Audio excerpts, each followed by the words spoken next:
국회의장 할 때는 일단은 일이 굉장히 많았고 집도 우리 집에서 생활하지 못하고 공간에서 살아야 되고 또 그리고 경호원들이 늘 같이 있잖아요. 그러니까 일상생활 하기가 쉽지 않았어요. 그 경호원들이 저를 지키고 있기 때문에 내가 일찍 나가면 그 사람들 더 일찍 나와야 되고 늦게 들어가면 더 늦게 들어가야 되고 그래서 가급적 공간에서 사람을 만나도 공간에서 만나고 그리고 어디 나가는 거는 이제 굉장히 불편했죠. 근데 요즘은 그런 게 다 없으니까 집도 원래 살던 동네로 가고 옛날에 그 지역에서 활동하면서 정들었던 사람들, 당원들도 많이 만나고 또 친구들도 만나고 평상 생활은 아주 즐겁게 하고 있습니다.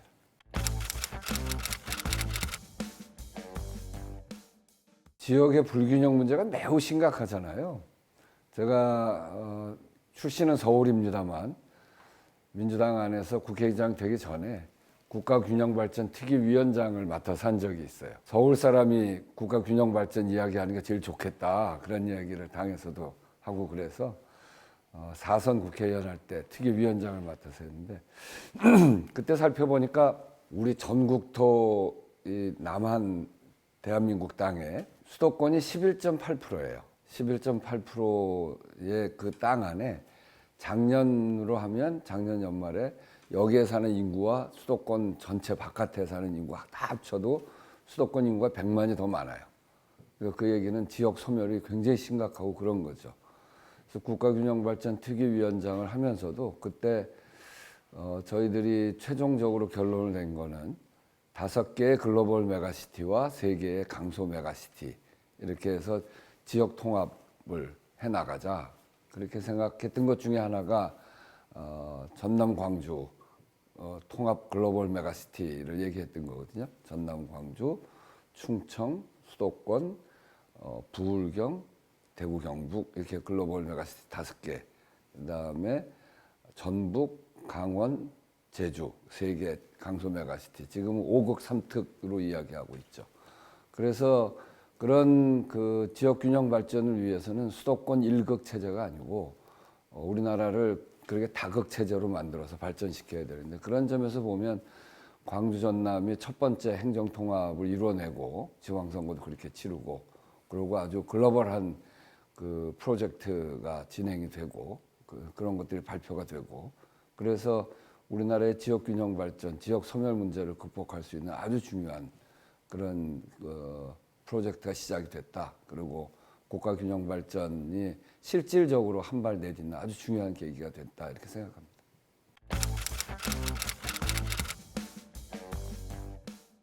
제가 이제 76년에 대학교를 들어가요. 연세대학교 들어가는데 76년이라는 때는 언제냐면 우리나라의 독재 체제가 제일 강화된 시기가 72년 박정희 유신을 거치고 그리고 유신에 저항하는 운동들이 많이 생기죠. 그래서 민청학년 이런 사건도 생기고 그러는데 그러다가 그게 아주 그 폭압적인 상황이 가장 높게 올라가는 게 인혁당 사건을 거치고 75년에 인혁당 사람들을 처형을 하는 그런 상황이 제일 아주 극단적인 상황까지 가는 거잖아요. 사형 선고 받고 24시간이 다 되기 전에 다 처형을 했으니까. 그런 상황 또 긴급조치 구호를 통해서 민청학년 이런 것들이 진행되면서 긴급조치 구호를 75년 가을에 발동하고 학교 전체가 소위 그 시국 문제에 관심을 갖고 있는 서클이 지도교수제라는 걸 동원해서 다 그 해체를 시키죠. 그리고 좀 문제 있는 학생들이 75년 가을에 대부분 다 제적당하고 그런 상태에서 처음 들어간 학번이 76학번이에요. 제가 76학번입니다. 76학번들이 들어가서 75년 2학기부터 77년 1학기까지가 전국에 데모가 한 건도 없는 시대예요. 그러니까 그만큼 폭압적인 상황이었고 인혁당 처형당하는 걸 보고 이 시위 잘못하면 사형당할 수 있겠다. 이런 공포감을 느낄 때 학교 안에는 사법경찰이 학교 벤치를 다 차지하고 있는 연세대학교 제가 다니는 연세대학교도 한 500명 정도가 사법경찰에 들어와 있었다고 하니까 시위라는 걸 생각도 못할 때죠. 그때 연세대학교에는 기독학생회가 있는데 거기는 기독교 학교여서 그 서클을 해체시킬 수가 없었어요. 그래서 그대로 남아 있었는데 거기가 사회 문제에 관심을 많이 갖고 있었고 저도 기독학생회에 들어가서 농촌봉사단장도 하고 이러면서 적극적으로 활동을 하고 그런 과정에 박정희 긴급조치 9호 박정희 독재에 저항하기 시작을 했고 그러다가 78년 초에 군대를 가게 되죠.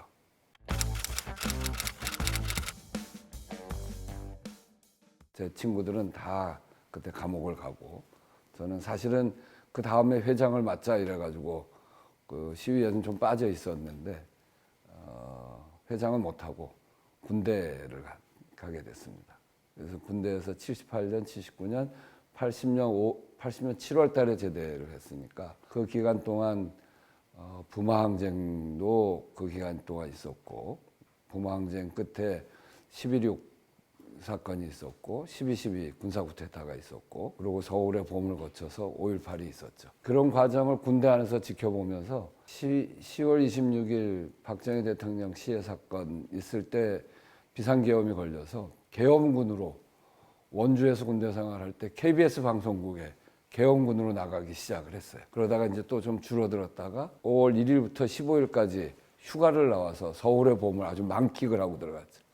군인이었지만 친구들하고 같이 연세대학교 시위하는 현장에도 같이 가고 5월 15일 낮까지 서울역 광장에 가서 같이 시위도 하고 그러다가 이제 15일 날 귀대를 하고 굉장히 걱정이 많았어요. 여의도 회군 서울역 회군도 한다 뭐 이제 이런 이야기도 듣고 귀대에서 조금 있다가 유아여대의 총학생회장들이 다 모였다가 다 잡혀갔다 뭐 이런 얘기도 듣고 그래서 이게 큰 사단 나는 거 아닌가 이러다가 5월 18일 날 다시 비상계엄이 확대되면서 계엄군으로 KBS 방송국으로 다시 나갔죠.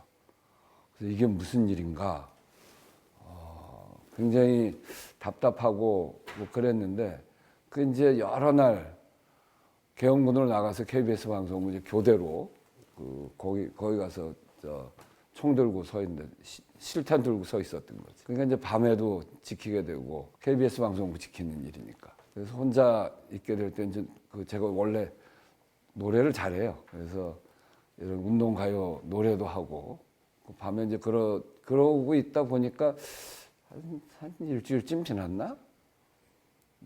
KBS 기자가 저를 이제 아마 유심히 본 모양이에요. 어디서 구석에서 누가 노래를 하는데 운동권 노래를 부른다. 계엄군인데. 그 밤에 혼자 서가지고. 그걸 여러 날 듣다가 나한테 와서 혹시 학생운동 하셨냐? 그래서 어떻게 하냐고 그랬더니 노래 듣고 알았다. 몇 차례 이야기하다가 광주에서 5.18 비상계엄 확대되면서 사람들이 많이 죽었다. 그 얘기를 들었어요. 그날 밤이 아주 굉장히 긴 밤이었어요. 내 친구들이 긴급조치 9호 저항에서 다 감옥 가 있고 그리고 그 11.6 이후에는 이제 나오긴 했지만 나는 그런 과정에 군대 오고 근데 군대 와서 이러고 편치 않게 지내는데 광주에서 사람들 많이 죽었다는 얘기를 들으면서 지금이라도 그냥 총 들고 나가야 되나 그런 생각. 근데 그때가 7월 달 제대니까 2달도 채 한 달 반쯤 남았을 때예요. 그냥 있을까 나갈까 그 고민을 막 이렇게 하룻밤 고민했던 것 같아. 그날 밤에 기억을 잊질 못해요. 그리고 결국은 이제 한 달 반 남았으니 제대하고 군대에서 하면 또 군법 회의도 되고 그래서 훨씬 더 처벌도 셀 거고 그래서 지금 여기서 탈영하는 건 안 되겠다 이렇게 생각하면서 광주에서 희생된 사람들한테 정말 죄송하다. 나 여기서 그냥 계엄군으로 있을 수밖에 없다. 그 눈물도 흘리고 그랬던 밤이 기억이 납니다. 그게 아마 25일이나 26일쯤 됐던 것 같아요. 한 일주일쯤 지나서니까. 그러고 제대를 했죠. 그러고 7월 달에 제대를 하고 나왔고 그러고 그해 가을 9월 달에 연세대학교에서 유인물이 돌았어요. 근데 이제 그때 우리 친구들 긴급조치대 감옥 살고 나온 친구들, 또 저도 제대하고 나오고 같이 옛날에 같이 했던 우리 동기들 후배들하고 모여가지고 가을 학기를 어떻게 보낼 건지 그 논의를 하고 들어온 날 누가 유인물을 뿌리는 바람에 그때 모였던 사람들이 싹 잡혀가지고 하여튼 고문을 엄청나게 당했죠. 근데 사실은 우리가 한 건 아니었거든.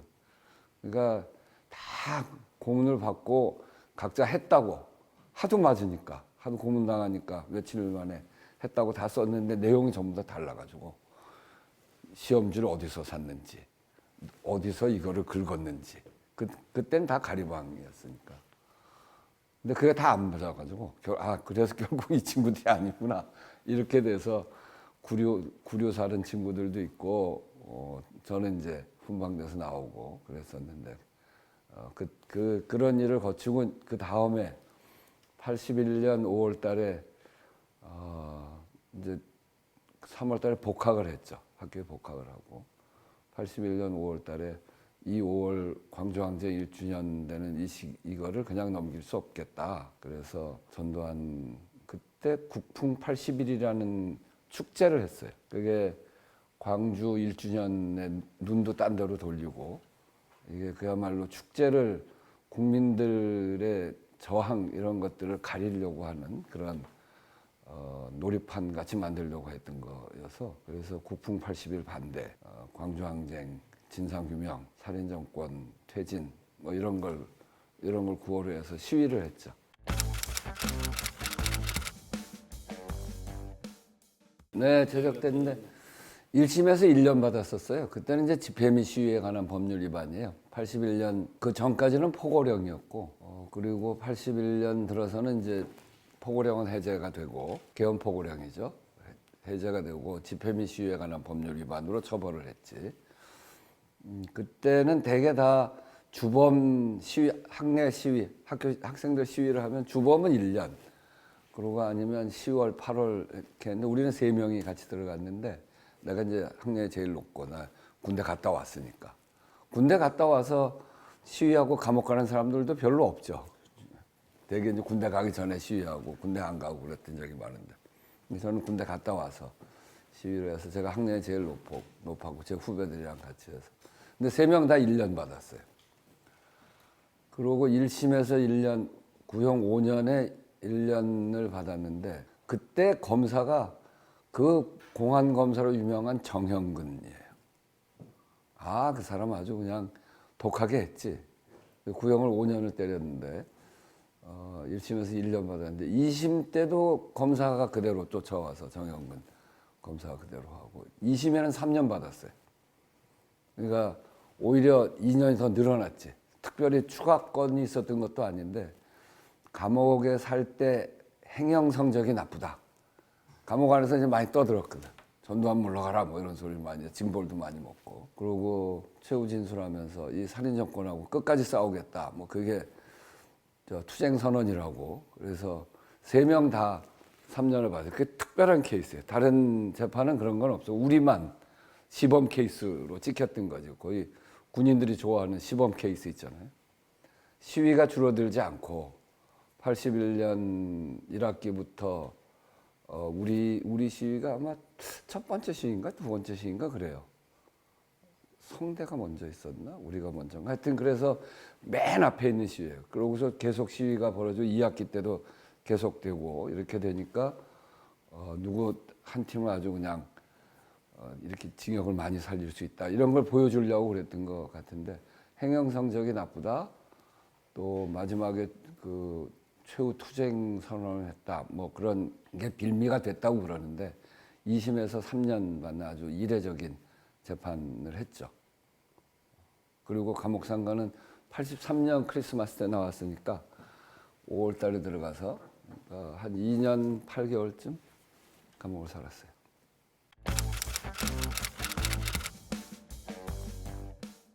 내가 늘 미안했던 게 이제 기독학생회에서 뭐 다음 일을 맡아야 된다 이런 이유가 있었지만 어쨌든 77년 가을 학기 그 긴급조치 9호의 위력이 아주 그 제일 셀 때 75년 2학기부터 77년 1학기까지가 전국에 데모가 한 건도 없는 때거든. 2년 동안.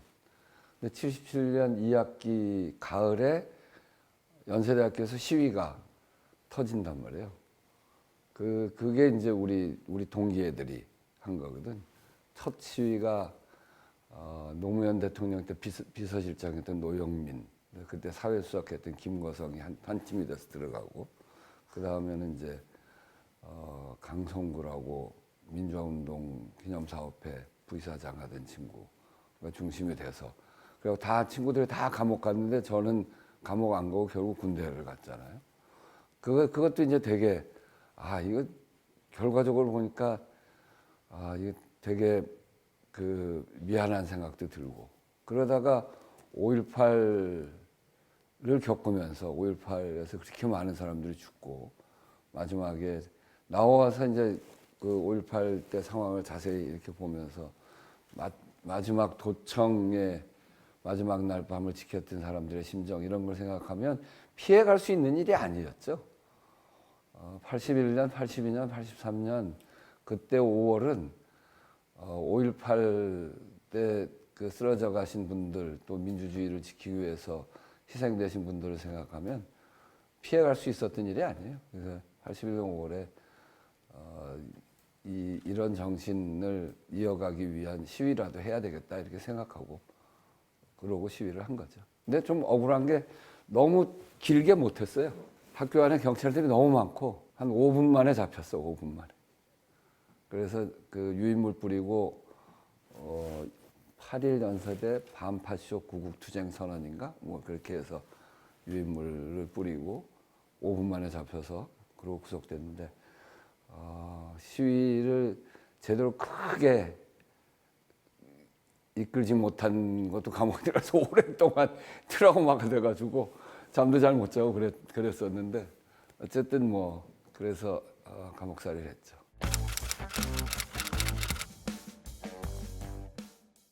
많이 했죠. 뭐. 내가 최근에 후쿠시마 원전 그 오염수 방류할 때 그때 국회에서 15일 단식을 했거든. 근데 다른 사람들 특히 이제 국민의힘 쪽 사람들 단식하는 거 보면 일주일을 못 가잖아요. 막 죽겠다 그러고 뭐 병원 실려가고. 근데 우리는 15일 단식하는데도 사실은 끄떡없었어. 좀 힘들어서 좀 누워 있는 시간이 많아졌을 뿐이지. 그 단식도 해봐야 돼요. 이 단식에 몸에 이렇게 좀 단련이 돼 있어야 돼. 그때 많이 단련이 됐지. 처음 한 1년은 한 6개월은 단식한 것 같아, 나도. 했다 끊었다 했다 끊었다. 뭐 진골빵 먹고 나와서 또 소리 지르고. 거기서 제일 긴 게 한 게 15일 했던 적이 있는데 박관현 열사 옥사했을 때. 그때가 전국 교도소의 학생들, 양심수들 다 같이 단식을 했던 적이 있어요. 그때 나는 15일 했죠.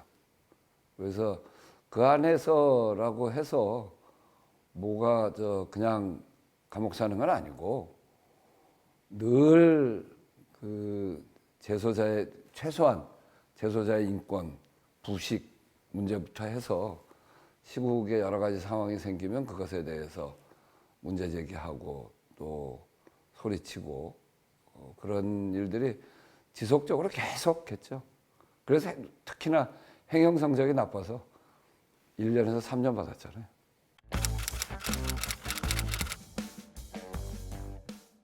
83년 크리스마스 때 이제 나왔죠. 83년 크리스마스 때.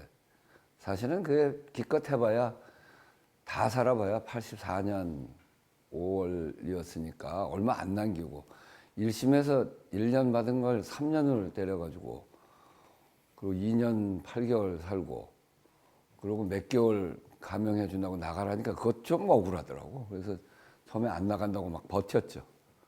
그랬더니 뭐 사실은 이제 마지막에 뭐 반성문 같은 글을 하나 쓰고들 나가라고 그러는데 그건 택도 없고 이게 이제 감옥을 오래 살다 보니까 이제 다른 사람 그때 1년 많으면 1년 6개월 그랬는데 우리가 처음 들어와서 제일 오래 사는 꼴이거든. 먼저 특사 나가는 사람들 나가고 나면 되게 쓸쓸해요. 그리고 또 감옥 안에서 여러 가지 그 감옥 살기 힘들게 만들려고 그런 기회에 숫자가 적어졌을 때 아주 힘들게 하거든. 책도 잘 안 넣어주고 뭐 운동 시간도 줄이고 이제 그런 싸움 하는 게 괴로워서 안 나가려고 그랬는데 결국 이제 나왔죠. 나와서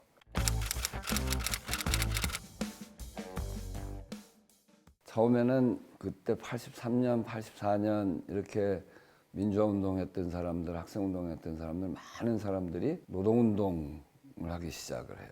그래서 노동 현장에 들어가서 우리 기층 민중들의 삶을 보고 결국 세상을 바꾸려면 그 사람들이 나서서 그 일한 만큼의 대가를 받고 그리고 억울한 꼴 당하지 않고 자기 노동의 권리를 되찾고 그런 것들이 또 민주화의 중요한 과정 중에 하나니까. 그래서 노동운동에 투신을 해서 저도 역시 이제 노동운동을 해야 되겠다 그러고 영등포 구로 이런 데 가서 취업을 한 1년 가까이 이렇게 합니다. 근데 이제 그 과정에서 여러 군데에서 위장 취업자로 드러나서 해직도 당하고 이제 그랬죠. 그래서 이게 내 생김이 그래서 그런지 우리는 금방금방 드러나더라고. 학생같이 생겼는가 봐. 안경 안 끼고 콘택트 렌즈까지 끼고 근데 눈이 건조해갖고 콘택트 렌즈가 자꾸 빠져요. 난 잘 안 맞더라고. 그러니까 이제 이 외모를 아무리 좀 험하게 만들려고 해도 잘 안 되고 그래서 그때는 또 위장 취업에 대해서 노동 현장에서 굉장히 경계하고 그럴 때여서 그래서 나는 이거 안 되겠다. 그렇게 논의를 하다가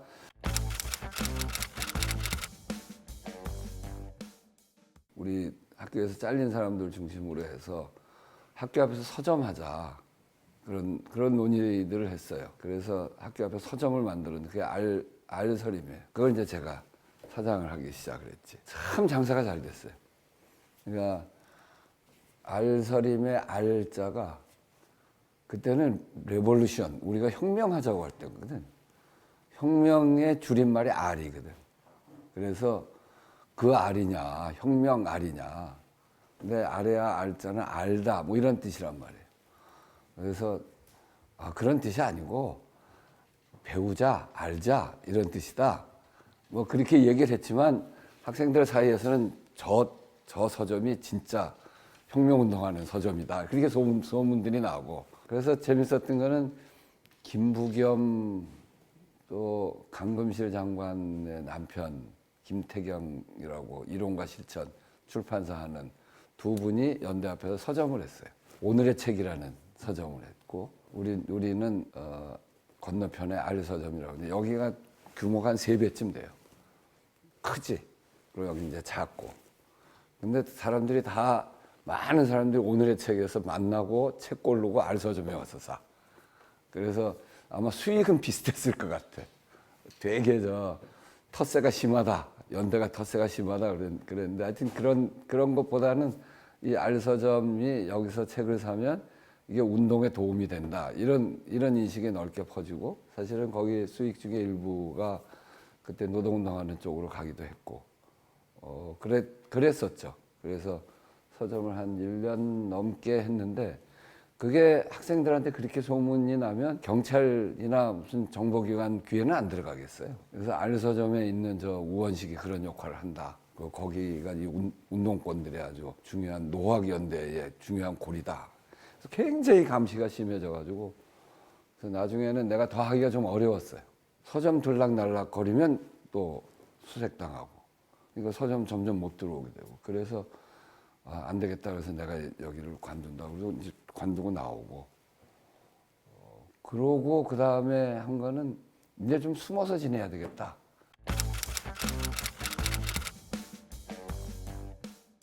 그렇게 생각을 해서 한 일이 카센터예요. 내가 다니던 교회 목사님의 아들이 자동차 정비를 하는 기술이 있었거든. 걔랑 같이 얘기해서 이제 나도 좀 사람들 눈에 안 띄는 데서 일을 해야 되겠고 그래서 좀 조용히 지내자. 네가 기술이 있으니까 네가 기술을 맡고 내가 돈을 좀 대고 그렇게 해서 신촌에다 카센터를 냈다가 그게 노원구로 옮겨갔어요. 그래서 노원구에서 월드 카센터라는 것을 한참 하는 과정에 6월 항쟁을 맞이하게 됐죠. 내가 카센터 한 건 잘 몰라. 근데 내가 카센터 하면서 아주 이 복잡한 기술은 잘 못하지만 타이어 펑크 때우는 거하고 엔진 오일 교환하는 건 내가 아주 귀신이에요. 특히 그때는 이제 차를 빵꾸가 나면 이 리프트, 이렇게 자키 리프트를 이렇게 떠가지고 자동차 탈부착을 하거든. 그거 하는데 1분이면 자동차 바퀴 뛰지. 그래서 그 자동차 빵꾸 떼우는 데는 내가 아주 귀신이 됐다.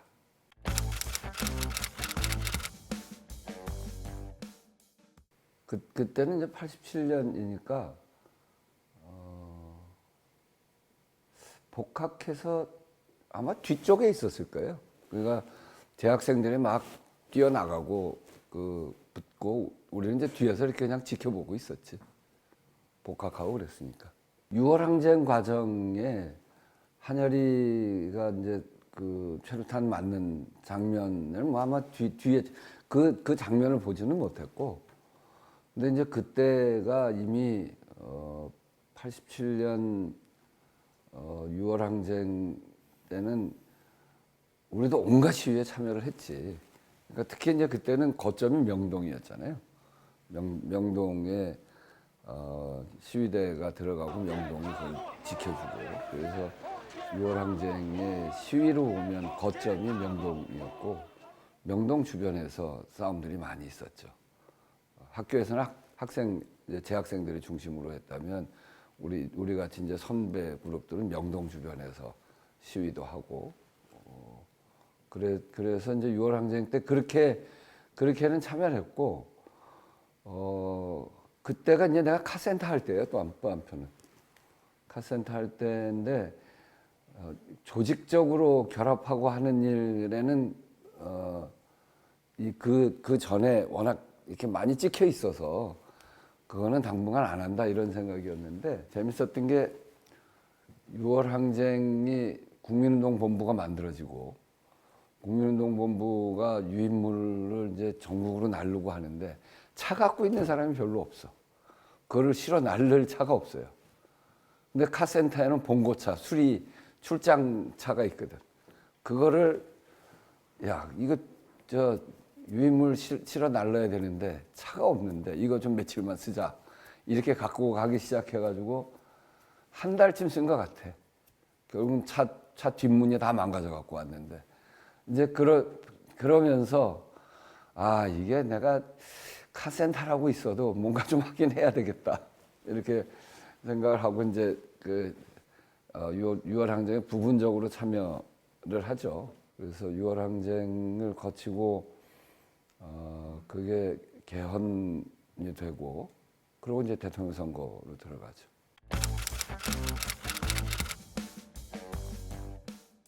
YSTJ가 이제 단일화해야 된다. 그게 모든 사람들의 의견이었죠. 모든 사람들의 의견이고, 그래서 이번만큼 민주정부를 만들 수 있고 그 힘으로 개헌까지 왔으니까 6.29 선언을 이끌어내고, 그래서 YSTJ가 합쳐서 민주정부 만들자 이런 건데, 두 사람이 서로 이제 양보를 안 하고 각자 하겠다 이렇게 돼서 국민운동 본부도 있었지만 거기는 이제 연합체적인 성격이어서 그런 논의를 거기서 하기는 굉장히 어려웠고, 민통년 문익환 목사님 계시던 민통년 중심으로 저는 이제 민통년 소속은 아니었고 민통년에 제 친구들이 다 들어가 있어서 늘 바깥에서 논의는 같이 하는 그런 상황이었는데, 두 분의 이야기를 좀 들어보자. 그래서 진짜 민주주의에 더 강한 의지를 갖고 있는 사람 쪽으로 단일화를 해보자. 그래서 두 분을 토론하려고 했는데 토론 자리는 만들어지지 못했어요. 문익환 목사님이 중재를 해서 두 분을 따로따로 오전 오후 이렇게 해서 이제 패널도 붙여서 토론하는, 우리가 이제 그 현장을 봤죠. 그렇게 봤는데 두 분이 다 이 우리나라 민주주의를 위해서 아주 열심히 싸웠던 분이고 김대중 대통령은 목숨까지 내놓았고 김영삼 총재는 목숨을 건 단식을 통해서 부마항쟁도 일어나고 그 유신 정권의 그 마지막을 찍는데 크게 기여하신 분이잖아요. 두 분이 무슨 얼마나 차이가 있을까 이렇게 생각했는데 그때 토론을 하는 거 보니까 그 민주주의 또 우리나라의 향후의 발전 전략, 남북 관계 이런 걸 바라보는 시각에 굉장히 큰 차이가 있더라고요. 사실 비교하기가 어려울 정도였어요. 누구를 뭐 폄훼하고 그런 건 아니고 우리가 느낄 때 아, 김대중 선생이 진짜 민주주의를 위해서 정말 생각이 깊구나. 정치인으로서의 면모뿐만이 아니라 이게 민족의 지도자로서의 면목이 있고 우리나라의 미래 또 특히나 남북관계에 있어서 한반도 평화 문제에 있어서의 인식 3단계 통일론이나 그런 거 쭉 있어 왔지만 그 어려운 속에서도 그런 말씀을 하셨다 그런 주장을 하셨다는 거에 우리가 익히 알고 있었지만 그날 토론을 통해서 김대중 선생이 얼마나 훌륭한지에 대해서 다시 아주 충분히 인식하는 계기였어요. 그래서 마음은 김대중으로 가야 된다. 이렇게 생각을 하고 있었죠. 그래서 민통년 중심으로 해서 두 분, 한 분이라도 그러니까 설득 작업을 더 해보자. 그래서 김대중 총재한테는 김상근 목사님이 설득하기로 하고 YS는 박형규 목사가 설득하기로. 그렇게 좀 친소 관계가 좀 더 가까워요. 그래서 양보시키는 작업을 했는데 그것도 실패했어요. 그러고 나서 그런 상황에서 아 이거 되지 않겠네. 그러면 힘을 모아야지 한쪽으로. 그래서 제가 민주화 운동 하는 사람들 대부분들의 의견을 모아서 다 의견을 모아 보니까 김대중 지지하자가 많아요. 훨씬 많아. 토론도 영향을 미쳤던 것 같고. 그래서 김대중 지지하는 쪽으로 간 사람들이 한 70%, 또 YS 지지하자고 한 사람이 한 30%, 한 25%, 30%, 독자 후보 내자는 사람들이 또 있었죠. 백규환 선생. 그런 사람은 한 5%, 이렇게 해서 되게 이제 몇 프로라고 재보진 않았으니까 정확치는 않지만 하여튼 반 이상이 넘는 사람들은 김대중으로 하자. 그리고 그거보다 적은 숫자가 YS 하자. 그리고 상당히 적은 숫자가 독자 후보 내자. 이렇게 해서 세 개로 갈라졌죠. 김대중 지지는 김대중 그 후보도 역시 보수 정치인이기 때문에 정치적으로는 보수적인 태도를 취해왔고 독재 권력하고 싸우다 보니까 뭐 그럴 수밖에 없었던 측면도 있었지만 비판적 지지, 소위 비지론 이런 게 김대중 지지, 김대중에 대한 비판적 지지. 저는 그 입장이었어요. 김대중으로 가야 된다. 그리고 후보 단일화파, 후단이 YS 지지하는 쪽, 그다음 독자 후보 이렇게 셋으로 나눠지게 된 거죠. 저는 거기서 비판적 지지 입장을 갖고 그래서 DJ를 충분히 도와서 그러다가 마지막에 한 번 더 설득해 보는 걸로 그러고도 우열이 완전히 가려지지 않으면 마지막에 한 번 더 해보자 그러는 걸로 해서 DJ를 돕는 쪽으로 그렇게 활동을 했죠. 김대중 선생 대통령 후보 추대위원회에서도 이제 그 현장의 실무자로 또 그리고 대통령 선거하는 과정에 참여해서 보람의 집회 만드는 데도 같이 가고 그랬었습니다.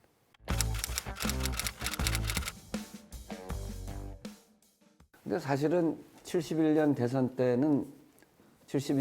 때는 당 내에서 후보 단일화를 그러니까 대통령 후보를 뽑았잖아요. 그러니까 그때는 의결할 수 있는 구조가 있었어요. 근데 87년에는 의결할 수가 없더라고. 그러니까 정당이라고 하는 게 의결할 만한 의결 구조를 제대로 갖고 있지 못한 거예요. 당원 구조도 없고. 그러니까 의결할 방법이 없으니까 그냥 지도자들이 갈라지면 그냥 갈라져 버리는 그런 거여서 그러니까 그 지난 72년 대선 때는 그래도 정당이라고 하는 게 제대로 모양을 갖춰서 대통령 후보도 뽑아내는데 이 87년에 가면 그 기간 동안에 박정희 전두환 독재를 거쳐오잖아요. 그러면서 여기는 워낙 폭압적인 상황이 되니까 정당 구조도 굉장히 약화된 거예요. 그러니까 결국은 당을 하나로 유지해서 대통령 후보로 나갈 사람들의 욕망을 당이라고 하는 틀로 제압하지 못하는 상황까지 된 거지. 그러니까 당이라는 틀이 굉장히 약화되는 거예요. 오히려 정당의 구조가 그 70년대 초반보다 80년대 후반이 훨씬 후퇴돼 있었습니다. 그거는 독재 시기를 거쳐오면서 그런 것 같아요. 그래서 우리가 이제 대선을 치르고 평민당에 들어가서 우리 깃발이 뭐냐면 민주적 국민정당이에요. 그러니까 이 국민정당으로 만들자. 그리고 이 방식은 민주적으로 하자. 그게 당의 틀을 제대로 국민들이 요구하는 틀을 만들어 보자고 한 건데 그 출발은 이 대통령 선거의 양긴 분열을 당이라는 틀로 막지 못했던. 그거는 독재 시대를 거치면서 그 전에 있었던 정당 틀마저 다 깨지고 거의 이렇게 지도자 중심으로 이 당원들도 노출되지 못하고 당원을 만들어내는 구조조차 굉장히 취약해진 그런 정당이었기 때문에 이 후보 단일화를 이루지 못했다고 본 거죠. 그래서 사실은 당이 굉장히 취약했습니다.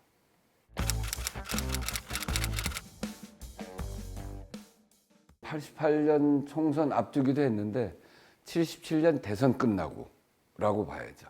87년 대선 끝나고. 87년 12월 달 대선 끝나고 1월 달에 입당을 하니까 그러니까 그때 DJ가 그러니까 양김 분열 그래서 민주정부를 수립하지 못하고 대선 패배를 한 책임을 져야 되는 상황이 됐어요. 3등 했거든. YS가 2등하고. 그러니까 그런 걸로 보면 YS한테 몰아주는 게 맞았다는 게 국민적 판단이 있는 거지. 2등 한 사람한테 몰아줘야지, 3등 한 사람이. 이제 그런 비판들이 생겼고, 그러니까 DJ가 이선 후퇴를 결심하지 않을 수 없는 상황이 생겼죠. 근데 이제 우리가 바깥에서 비판적 지지 운동했던 사람들 입장에서는 이거 안 된다. DJ를 살리자. DJ가 3등, 비록 3등을 했지만 독재 권력하고 싸우는 데서 민주주의를 이루어내는데도 훨씬 크게 공헌을 했고 우리나라의 미래를 보면 DJ라는 정치인이 지금 현실 정치에서 빠지는 거는 너무나 큰 손실이기 때문에 안 된다. 그래서 DJ를 살리자라고 하는 게 평민당 입당하는 가장 중요한 이유입니다. 그래서 DJ 살리자가 첫 번째고 그리고 거기에 붙였던 목표. 이제 들어갈 때 그냥 DJ 이게 제야 민주화 운동했던 그룹인데 98명에 같이 들어가는 건데 DJ 살리자가 가장 큰 목표지만 우리의 깃발은 또 있어야 되는 거잖아요. 그게 민주적 국민정당. 그래서 당을 국민들 속에 들어가는 그런 민주정당으로 꾸려야 된다. 그러니까 정치하는 사람들만의 당이 아니고 이 국민정당의 모습을 가질 수 있도록 당을 강화시키는. 그러니까 당을 제대로 된 당을 만들자. 그리고 또 그렇게 하기 위해서는 세 번째 일상 활동을 하는 실무가 있는 당을 만들자. 그러니까 그 김대중 대통령이 평민당 만들면서 중산층과 서민의 정당 이렇게 붙였단 말이에요. 그 취지에 아주 공감했어요. 중산층과 서민의 정당 해야 된다 우리가 기득권의 정당이 아니고 힘이 약한 자들의 정당이 돼야 되고 그렇게 하려면 힘이 약한 자들을 위한 정당 활동을 해야 되니까 우리가 들어가서 출마하는 것뿐만 출마도 해야 되고 또 한편으로는 당직자로 들어가서 당을 강화시키자. 이런 세 가지 목표가 평민당 입당 목표에 들어가 있었던 거죠. 김대중 살리자, 민주적 국민정당 만들자, 일상활동, 중산층과 서민을 향해서 일상활동, 당을 정상화시키는 그 실무력을 갖추자. 이런 게 목표였어요. 그 당시 평민당 내가 가보니까 일상활동이 전혀 없어요. 당직자들한테 돈 한 푼 안 줬어. 그러니까 일상활동 할 수가 없죠. 월급이 없으니까. 그러니까 대개 사람들 자기 본 직업을 갖고 있는 사람들이 정치하기 위해서 당직을 맡는 거고 그러면 아침에 그때 아주 인상적인 장면이 잘 잊어지지 않아요.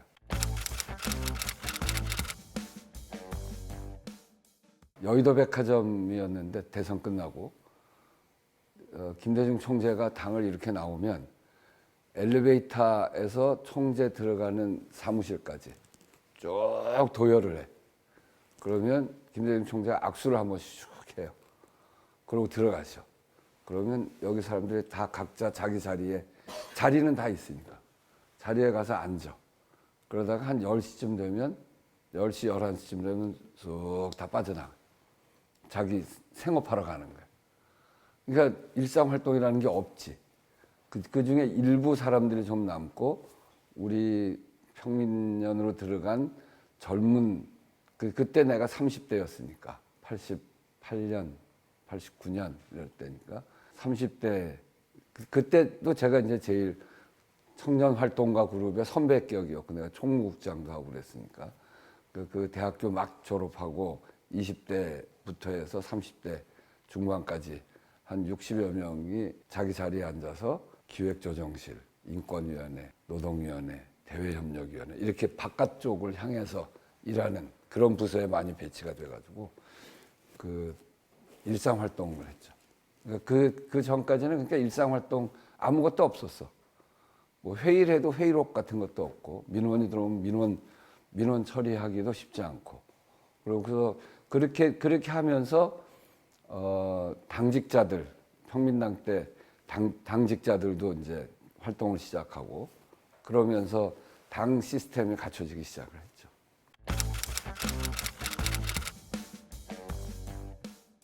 내가 이제 89년에 당에서 맡은 일이 인권위원회 민권부국장이었어요. 이게 그때 87년 대선이 실패하고 나니까 6월 항쟁에서 직선제로 바꾸고 민주정부 만들 수 있다 이렇게 생각하고 6월 항쟁 때 온갖 시민들이 다 참여했잖아요. 소위 넥타이 부대도 참여하고 그리고 학생들도 굉장히 많은 학생들이 이 민주화 운동에 참여를 해서 6월 항쟁을 치러내고 그 과정에 노동자들도 7, 8월 노동자 대투쟁이 벌어지고 그래서 우리 사회에 소위 각 곳에 기층 대중부터 해서 민주의식이 굉장히 고양되고 이제 세상이 바뀌었다 이렇게 생각하고 대선을 치렀는데 양기 분열로 해서 졌단 말이에요. 그 절망감이라는 건 말할 수 없이 깊은 절망감이었지. 양김에 대한 원망도 뭐 말할 수 없었고 정치권에 대한 원망도 말할 수 없었죠. 그리고 사람들은 이게 정치라는 게 그냥 민주적인 구호만이 아니라 자기 삶과 다 연결되어 있기 때문에 노동 탄압을 받던 노동자들이 다 드러난 거고 농민들이 다 들고 일어난 거고 도시민들이 다 들고 일어난 거거든. 그래서 민주정부 만들면 내 삶이 바뀔 수 있다 이런 기대도 고양되어 있었고 그러다 패배하니까 그 사회적 절망감이라는 게 말할 수 없었던 거죠. 그래서 88년에는 자살한 사람들이 많아. 학생들도 조성만, 뭐 최덕수를 필두로 해서 박내전, 뭐 등등등등이 쭉 명동성당에서 투신하기도 하고 분신 자살하고 이한열 열사가 돌아가셨을 때 그 장례식장에서 문익환 목사님이 절규하듯이 열사들 이름을 쫙 부른 거 있거든. 그런 장면들이 너무나 많이 상기되어지는 그런 시기였어요. 학생들의 자살이 계속 이어지고 그리고 노동 탄압, 농민 탄압 이런 것들을 말도 못했어요. 그래서 온갖 곳에서 분쟁이 생겨나고 처절하게 탄압받고 구속되고 이런 일들이 노태우 정권 초기에 88년, 89년에 아주 그 큰 문제가 됐지. 그리고 그 과정 그 앞에 의문사들도 막 생겨나고 그래서 그런 것들을 내가 평민당 인권위원회 민권부국장을 하면서 이제 그런 일 하러 중산층과 서민의 정당이니까 어려운 사람들 문제를 다루려고 들어왔지만 그래서 이제 그 일을 맡았고 그래서 1년 내내 현장을 다녔어요. 이 분신한 현장에 제일 먼저 가면 나하고 민통련의 사회국장 하는 김거성 목사하고 둘이 제일 먼저 가. 그래서 처음 장례위원회 준비위원회부터 시작해가지고 장례 치르고. 그러고 뭐 당시에 기억나는 장면, 광무택시 노동자 구사대 폭행 치사 사건, 뭐 아주레미콘, 원진 레이온 이런 노동의 산재 현장, 문송면 납중독 사망. 그러니까 그렇게 인권이 침해되는 현장을 다 다니면서 조사하고 문제를 풀고 그때 이제 평민당 이름을 가지고 민권부국장이라고 현장에 가서 그 일을 한 거죠. 그래서 8889 인권백서라고 하는 책을 내요. 이제 그 내가 쭉 다녔던 현장을 인권백서를 만들어서 그걸 가지고 그 과정에 나도 이제 학생운동하고 그냥 시민운동하고 이럴 때가 아니고 정당의 이 당직자로서 공식적으로 사람들 막 만나고 또 문제를 풀고 이러면서 이제 굉장히 많은 사람들을 알게 됐죠.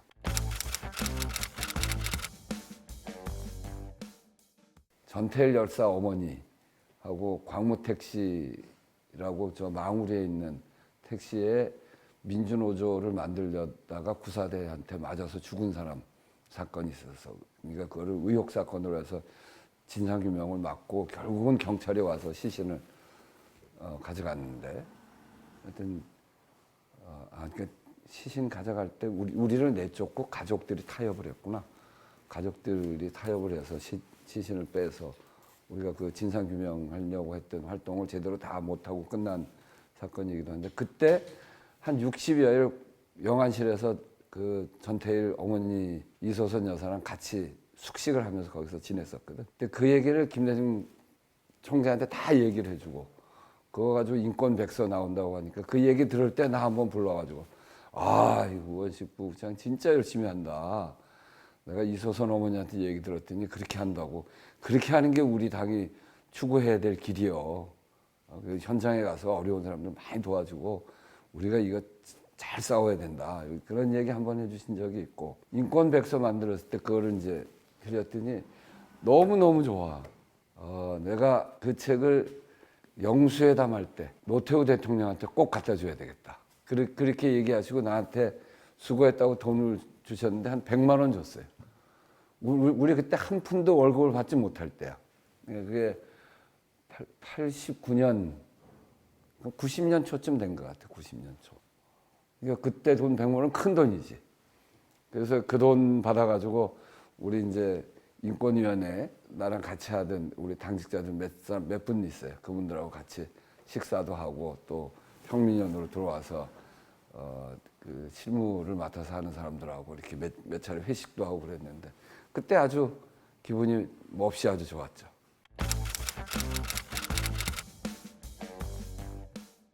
김대중 대통령의 지방자치제에 대한 의지는 71년 대선 때 이미 대선 공약으로 지방자치제를 넣어요. 이분 늘 하는 얘기는 지방자치제는 민주주의를 위해서 꼭 필요하다. 민주주의가 되려면 지방자치가 이루어져야 된다. 그래서 그때 DJ 별명 중에 하나가 미스터 지방자치라고 할 정도예요. 88년 13대 총선하고 여소야대가 되잖아요. 이제 여소야대 국면에 비로소 이제 우리 민주주의가 문을 열기 시작을 하는 건데 대선 때는 이기진 못했습니다만 여소야대 때 이제 뭐 광주 청문회도 하고 또 50 비리 청문회도 하고 그러면서 열렸는데 그때 또 하나 열린 게 지방자치 국면이에요. 민정당 때 민정당을 제외하고 나머지 당들이 야당들이 평화민주당, 통일민주당, 자유민주연합 뭐 이렇게 해서 합의를 해요. 지방자치제를 실시하자. 그래가지고 그걸 법을 그때가 89년 3월 달에 합의하고 그거를 국회에서 통과시키죠. 통과시키는데 노태우가 거부권을 발동을 해서 안 되다가 그해 12월인가 민정당까지 같이 합의를 해서 통과를 시키는데 그 다음에 90년 1월 달에 2월인가 노태우가 약속을 어겨요. 실시를 안 해. 그래서 90년 10월 90년 10월 달에 단식을 시작을 하죠. 단식하고 그때 이제 정말 목숨을 건 단식이었고 그게 그동안 그 야당 합의로 통과시켰던 거 거부했다가 또 민정당까지 같이 해가지고 합의해서 법을 통과시킨 거를 노태우가 일방적으로 합의 파기를 하고 그렇기 때문에 정치적 신뢰에 있어서도 완전히 금이 갔고 그대로 두면 이게 끝까지 안 되겠구나 이런 아주 절박한 심정이었고 그래서 DJ가 단식을 8일부터 20일까지인가 12일, 13일 단식을 하죠. 의원들도 단식도 하고 정말 목숨을 건 단식이었고 그래서 그런 과정을 통해서 지방자치가 이루어지죠. 그래서 그 다음에 91년 6월 달에 첫 광역지방자치단체 그 전에 기초의원 선거가 이루어지고 6월 달에 광역선거가 이루어지고 저도 그때 광역선거 출마를 했다가 떨어지죠. 근데 그래서 그 지방자치제 지금 이렇게 부활된 거는 그 89년, 90년 그 과정을 거치면서 DJ 김대중 총재께서 정말 목숨을 건 단식 그러고 끊임없이 지방자치제를 이야기를 하셨고 민주주의 근간은 의회 정치와 지방자치제다. 국회에서 민주주의를 제대로 실행하는 것 그리고 지방자치제를 이뤄내서 이제 지방이 중앙과 같은 권리를 갖게 해줘야 된다. 그때는 중앙이 다 임명하는 거니까 집권한 쪽에 지역은 훨씬 강화되어 있고 그렇지만 집권하지 못한 이게 지역으로 갈라져 있었으니까 지역은 굉장히 약화되고 힘은 중앙이 갖고 있고 그래서 이게 힘을 균등하게 갖게 하는 거 지역 등권론이죠. 지역 등권론이라고 하는 게 이제 논리적 기반이고 지역마다 다 똑같은 권한을 가져야 차별이 생기지 않고 지역마다 발전할 수가 있다. 그게 민주주의 토대다. 이렇게 얘기한 그 지역 등권론을 토대로 한 지방자치제를 끊임없이 71년 대선부터 끊임없이 얘기한 미스터 지방자치인 김대중 총재가 해낸 역할이다. 민주주의에 있어서 진해와 보면 민주주의에 있어서 결정적인 변화의 계기였다. 이렇게 봅니다.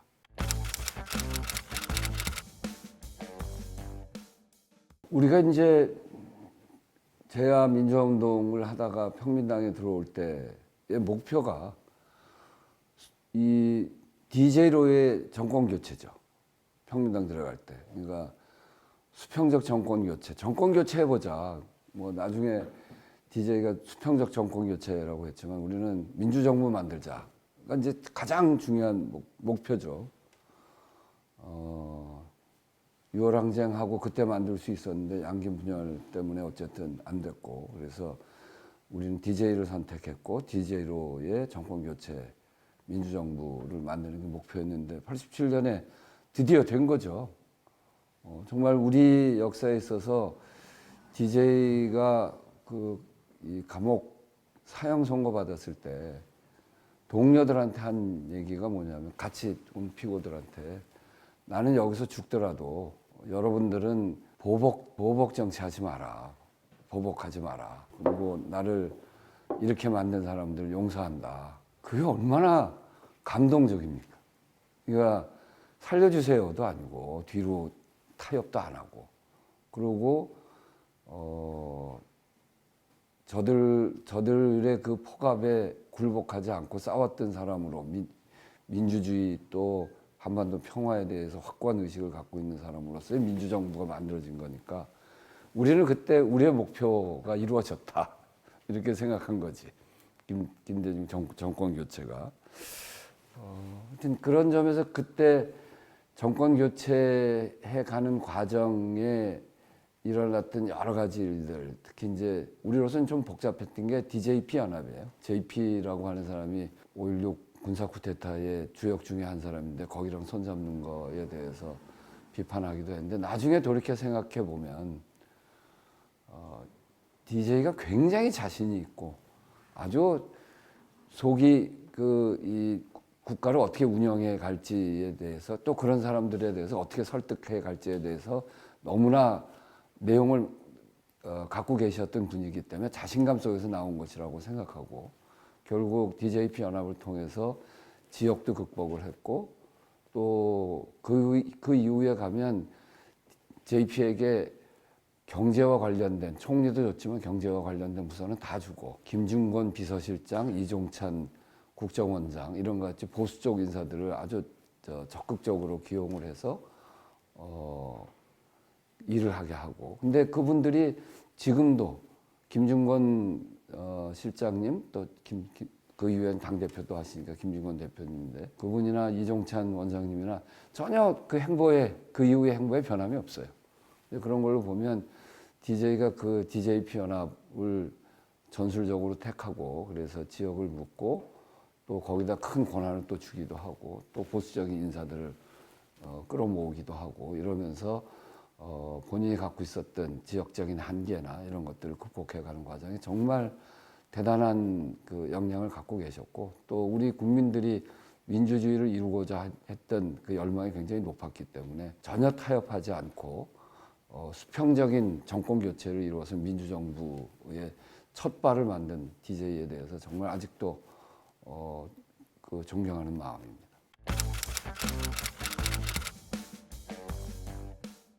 근데 이제 우리의 대통령 선거를 보면 이번에도 그랬고 지난번에도 그랬고 보수와 진보 또는 뭐 보수 진보 이렇게 얘기하기 좀 어려운데 이 기득권을 옹호하는 세력과 개혁적인 세력 또 하여튼 그렇게 구분을 한다면 후보들이 그런 걸 표방하니까 그렇게 구분한다면 1% 차이예요. 1% 차이. 이번 이재명 대통령 당선될 때도 1% 이내에서 다 합치면 진영을 다 합치면 그렇고 지난번 질 때도 윤석열 대통령한테 질 때도 그런 차이였고 그러니까 우리 소위 민주개혁 진영을 다 연합시키면 겨우 이기고 조금이라도 갈라지면 지고 좀 문제가 생기면 질 수 이쪽을 지지하는 사람들이 훨씬 더 좀 까다롭잖아요. 부패 문제에 대해서 더 엄격하고. 하여튼 노무현 대통령으로 그 정권이 연장됐다는 측면에서 아주 그거는 잘된 일이었고 그리고 이 정권이 한번 민주정부가 쓰면 정말 좀 뿌리를 내릴 수 있을 만큼의 기간 동안은 좀 할 수 있도록 잘 연결해 가야 되는데 두 번을 지금 그렇지 못해서 그게 이제 아쉽죠. 근데 그걸 이제 또 그 당시의 대통령뿐만이 아니라 대통령도 잘해야 되지만 또 좋은 후보가 나와서 또 돌파도 해내야 되고 잘 세력을 잘 묶어내기도 해야 되고 그런다는 측면에서 보면 정권 재창출하는 데 있어서 김대중 대통령의 업적에 대해서 우리가 높이 평가해야 되지만 그렇다고 해서 성공하지 못했다고 해서 완전히 잘못했다 이렇게 얘기하면 또 좀 어려운 그래서 정말 세력 전체가 늘 겸손하고 그리고 그 정권을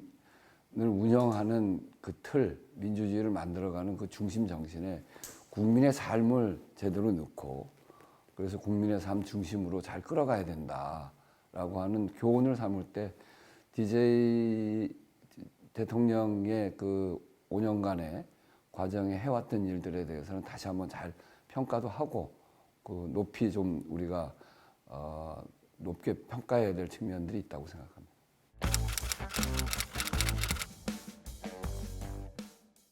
여러 가지가 있지만 하여튼 그분 이렇게 너무 노출도 많이 돼 있고 근데 재밌었던 거는 그분이 13대 국회의원이 당선이 됐잖아요. 근데 통일민주당 김영삼 당으로 부산에서 나와서 당선이 됐잖아요. 거기는 민주화운동 또는 이제 이런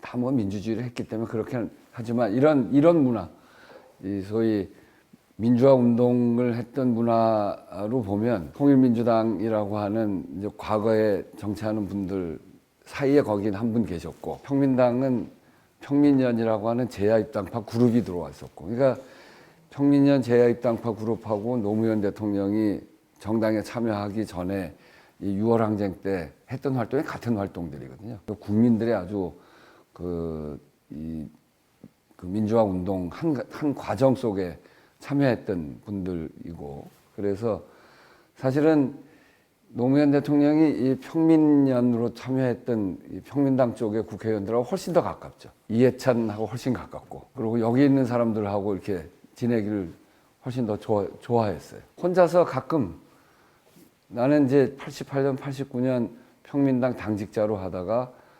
89년 후반기쯤부터 해서 평민연 총무국장, 그 전부터 총무국장 했는데, 평민당의 인권위원회 부국장이 대략 정리되면서 사무실을 평민연 상근자로 옮겼어요.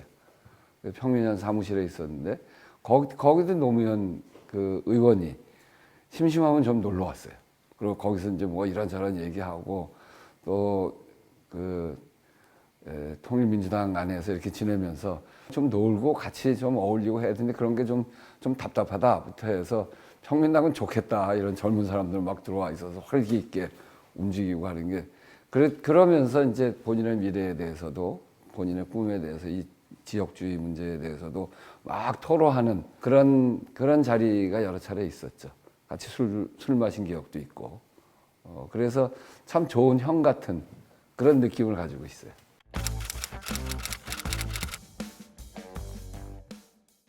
불 같은 사나이죠, 불 같은 사나이. 본인이 하고 싶은 일을 다 꺼내서 얘기하는 사람이니까. 지역균형 발전 같은 경우는 이제 부산에서 활동을 하면서 이 지역이 소멸되어 가는, 지역이 약화되어 가는 과정을 보고, 또 그런 속에서 그 부산 사람이니까 이 정치권 안에서도 마찬가지고, 민주화 운동 과정에서도 마찬가지고, 부산이나 이렇게 지역이 해야 될 역할들이 있는데 거기가 점점 약화되는 모습을 보면서, 사실은 중앙에서는 지역균형 발전 이런 생각 잘 못했거든요. 수도를 세종으로 간다, 이런 생각 잘 못하는 거였죠. 그런데 이제 그런 문제를 탁 들고 나와서 실제로 개헌까지, 아니 그 법안을 통과시켜서 해보려고 했던, 근데 그 이제 헌법에서 문제제기돼서 그렇게 못하고 행정복합도시로 머물렀습니다만, 그런 과감한 문제제기를 할 수 있었던 사람입니다. 특히 이제 재벌개혁 이런 쪽으로 가면 상속증여세 포괄주의 이런 것 같아서 재벌개혁의 문을 열고, 또 그리고 증권 관련해서 집단소송제, 이런 우리가 그 재벌개혁을 하자라고 하는 이야기를 많이 했습니다만, 이런 집단소송제를 한다거나 상속증여세 포괄주의를 도입한다거나 이래서 재벌개혁의 문을 연 그런 점에서 아주 과감한 조치였죠. 결국은 이게 검찰들에 의해서 희생을 당했지만, 그런 과정에서 기득권들하고 싸우기도 하고, 기득권들의 벽을 벗어내기 위해서, 특히 조선일보 장관 시절에 조선일보하고 싸운 건 굉장히 인상적이잖아요. 누구도 조선일보하고 싸우려고 하지 않던 시기에 장관하는 사람이 조선일보하고 싸움이 붙어서 조선일보를 그 문제점을 세상에 드러내고, 본인이 힘들지만 그 길로 가면서 민주주의를 만들려고 했던 이런 과감한 도전, 그거는 노무현을 그대로 표현하고 있는 것이 아닌가. 민주사회를 향해서 그동안 금기시되어 왔고 손대지 못했던 그런 부분들을 과감하게 도전하는, 지역의 균형 발전이나 재벌개혁이나 또 언론개혁이나 이런 문제들을 과감하게 제기한 그런 지도자로서 민주주의 새로운 길을 연, 이 넘을 수 없는 장벽을 넘어섬게 한 그런 출발로서의 노무현 대통령이라는 지도자를 기억하고 있죠. 그렇기 때문에 그 끝도 그렇게 굉장히 험한 꼴을 당한 것도 그런 거 아닌가. 그래서 사실은 정치권 안에서 노무현 대통령의 서거를 계기로 해서 여야의 관계가 더 훨씬 나빠졌어요. 그게 정치적 보복이라고 봤거든. 그러니까 기득권에 대한 도전에 대한 정치적 보복을 대통령 이후에 당한 거라고 봐서 야, 이게 무슨 그동안 투표로 정권을 바꾸는 거라고 생각을 했는데 이건 이제는 죽고 사는 일이 됐나? 김대중 대통령이 내가 이렇게 사형을 당하더라도 여러분들은 정치 보복은 더 이상 이 땅에 발붙이지 못하도록 해달라. 이렇게 이미 오래전에 이야기를 했는데 노무현 대통령을 보면서 너무나 가슴이 아팠고 그 출발은 그런데 기득권에 대한 과감한 도전, 그래서 민주주의의 새로운 길을 연 그런 공이 있었던 거죠.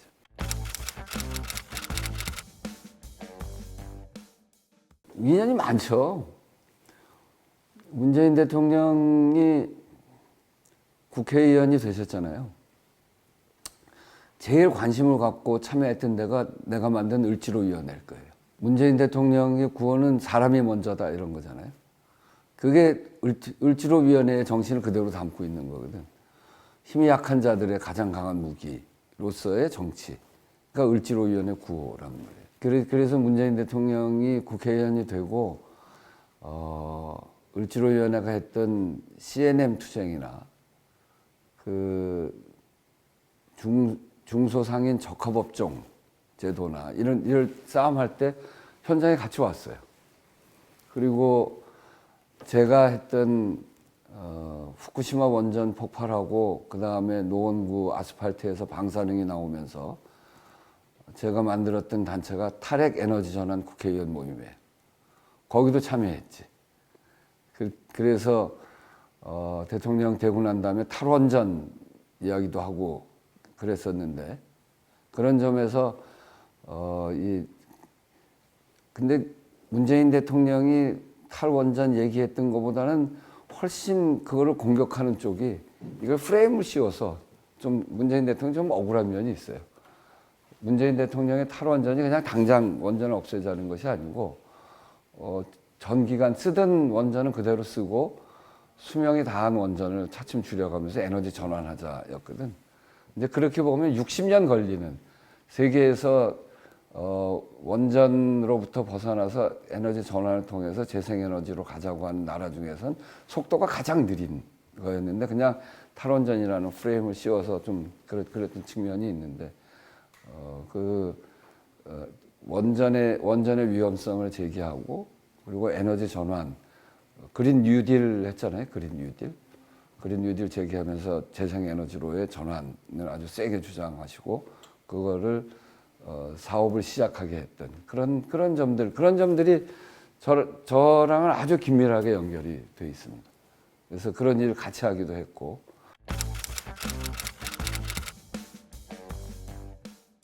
또 특히 대통령 선거 치를 때는 내가 총무본부장 했어요. 원래는 손학규 후보를 도왔는데 뭐 도운 것도 설명하면 길어서 뭐 길게 설명을 하지는 않겠습니다만 저는 이제 김근태 선배랑 정치를 같이 했던 사람이고 그런데 김근태 선배가 돌아가시고 난 다음에 김근태 그룹에서 투표를 했는데 손학규 후보가 안에서 토론하고 표결해서 1등이 나왔고 1등 된 사람 누구라도 도와야 되는데 문재인 후보가 이미 대세가 돼 있어서 누구도 가기가 쉽지 않은 상황이 됐고 그래서 그럼 내가 가자 하고서 가서 도와서 손학규 후보를 돕게 됐는데 그 경선 끝나고서는 이 문재인 후보 캠프에서 그래도 곡간을 내줘야 용광로 선대위가 되지 우원식 얼굴에는 김근태도 있고 손학규도 있고 그러니까 우원식이 곡간을 좀 맡아달라 이런 요청이 있어서 그거 까딱하면 감옥 가는 자리인데 왜 나한테 맡기냐 그랬더니 혹시라도 있을 부정부패가 있다면 그걸 제일 안 할 사람이 우원식이니까 제일 안심이 된다. 그리고 그 얼굴에 손학규도 있고 김근태도 있고 그래서 총무본부장 맡아달라고 해서 이제 총무본부장 맡아서 그 일을 했죠.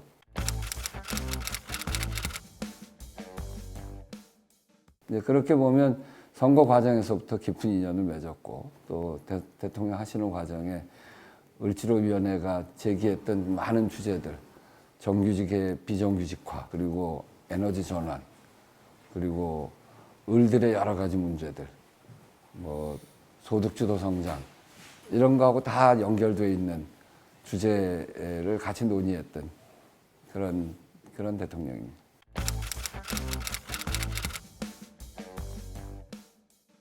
그런 논쟁을 안 했으면 좋겠어요. 우리가 다 알지만 각자 다 흠이 좀 있잖아요. 그러니까 과거에 있었던 그 흠을까지를 다 포함해서 적통 논쟁을 하면 그건 조금씩 다 부족한 거 아닌가. 중요한 건 지금 앞으로 어떻게 잘할 거냐. 그런 얘기하는 게 중요하죠. 그런 점에서 보면 이번 대표 선거는 지난 지방선거하고 분리해서 볼 수가 없는데 지방선거 결과를 보면 딱 비슷한 시기에 대통령 선거하고 1년 만에 치러진 지방선거가 지난번 문재인 대통령 비슷하죠. 탄핵하고 새 정부 들어서고 그리고 1년 후에 지방선거. 요번도 탄핵하고 정권 교체해서 민주정부 들어서고 1년 만에 지방선거. 그때랑 비교해 보면 성적에 큰 차이가 나요. 광역선거 많이 이기긴 했지만 그때보다 훨씬 덜 이겼고 기초자치단체 선거로 가면 비슷해요. 그때는 압도적으로 이겼거든요. 근데 지금은 95대 115인가 뭐 그래요. 그러니까 별 큰 차이가 없어요. 그러니까 많이 진 거예요. 이런 대통령 1년이라고 하는 국면에 비교해 보면 대통령 인기까지를 포함해서 이렇게 비교해 보면 그리고 또 하나는 보수라고 하는 진영은 어떤 새로운 재편 가능성을 여는 선거였다고 한다면 민주당은 내부가 굉장히 분열되는 선거를 치렀어요. 그게 지금의 우리의 지형입니다. 그래서 굉장히 다음 총선 또는 대선 지금처럼 하면 안 된다. 이런 각성들이 생겨나는 시기잖아요. 뭘 잘못했는가를 자세히 잘 봐야죠. 그런 점에서 보면 민주주의란 그냥 민주주의만 하는 게 아니거든. 민주제도만 만드는 게 아니에요. 탄핵하고 민주주의 끝난 게 아니에요. 민주정부 만들었다고 민주주의가 끝난 게 아니란 말이죠. 민주주의를 침해하는 세력은 막았지만 민주주의는 그때부터 세우는 거예요. 국민들이 민주정부를 왜 원하냐면 정말 국민들 편하게 살게 해달라. 민주주의도 바로 세워서 말할 수 있는 권리 또 억울한 꼴 당하지 않고 내가 일한 만큼 대가를 받고 이런 세상을 만들어 달라고 민주정부를 만들자고 하는 거예요. 근데 그렇게 생각해 보면 지난 1년 동안 민주당이 한 거를 살펴보면 민주제도 만드는 데는 관심이 있었어요. 언론개혁, 검찰개혁, 사법개혁 이런 거 관심이 있게 그거는 그래도 진척을 시켰는데 그 과정에 물가가 엄청나게 오르고 코로나 때부터 그 가계부채 또 중소상공인들의 부채 이런 것들이 굉장히 많아졌고 미국발 금리가 굉장히 올라간 상태에서 이 연체 빚이 굉장히 늘어나고 작년에 비해서도 엄청나게 많이 늘어났어요. 그리고 청년들만 하더라도 코로나 위기 전에는 청년 20대의 격차가 그렇게 크지는 않았어요. 세대별로 보면 제일 적은 격차였는데 지금은 가장 격차가 커요. 그게 자산 소득, 그러니까 부동산 가격이 크게 올라가기도 했고 또 요즘 주가가 엄청나게 오르는데 주가를 가지고 나 돈 벌었다 할 만한 사람들은 청년에서도 20%도 안 돼요. 주식시장으로 완전히 배제돼서 그 사람들 보면 격차가 훨씬 커진 거거든. 청년들의 격차가 청년들이 아무리 노력을 해도 되지 못할 정도 수준이란 말이에요. 청년들이 보수화됐다? 그렇게만 얘기하면 안 된다고. 청년들 수도권의 청년들은 보수화됐 표를 보면 그렇죠. 대구의 청년들은 민주당을 더 많이 찍었어요. 기득권에 대해서 저항하는 거지. 그리고 청년들이 내 부모보다 더 잘 살 수 없다라고 생각하는 첫 번째 세대예요. 그러니까 그 불안감이 굉장히 크거든. 그러니까 그런 점에서 보면 국민들의 먹고 사는 문제, 청년들의 불안감,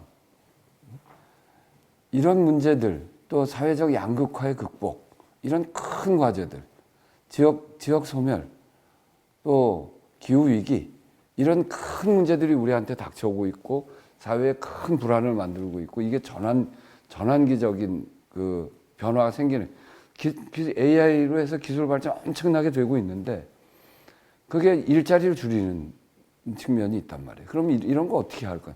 이런 국민들의 먹고 사는 문제 또 청년들의 불안 이런 것들 해소하기 위해서 민주당이 뭐 했나? 이렇게 생각하면 난 생각나는 게 없어요. 국회의장으로서. 그 가맹사업 공정화에 관한 법을 만들어서 가맹사업법, 가맹점주들한테 교섭권 주는 거 그거 통과시켰어요.